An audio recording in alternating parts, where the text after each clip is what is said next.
তিস্তাসহ অভিন্ন ৫৪ নদীর পানির ন্যায্য হিস্যা, বন্যা ও নদী ভাঙন সমস্যার স্থায়ী সমাধানের দাবিতে রংপুরে মানববন্ধন হয়েছে।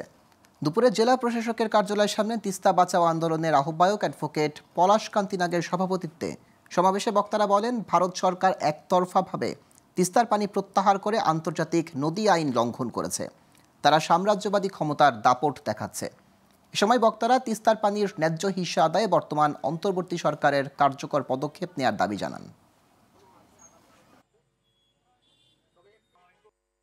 শুকনোর সময় পানি অভাবে আমরা অনেক ক্ষতিগ্রস্ত হয়ে যাই। ফসলগুলো কিন্তু পানি হঠাৎ করে আসে অনেকে নষ্ট হয়ে যায়, এই কারণে আমাদের ফসলে অনেক আমাদের ক্ষতি হয়। তিস্তা মহাপরিকল্পনা যেটা আছে সেটা যেন সরকার অতি দ্রুত পালন করে। বিগত দিনের সরকার তাদের যে নতজানু পররাষ্ট্র নীতি, তার কারণে তারা তিস্তার পানির ন্যায্য হিস্যা আদায় করতে পারেনি। আমরা চাই যে এই অন্তর্বর্তীকালীন সরকার সোচ্চার ভূমিকা পালন করবে।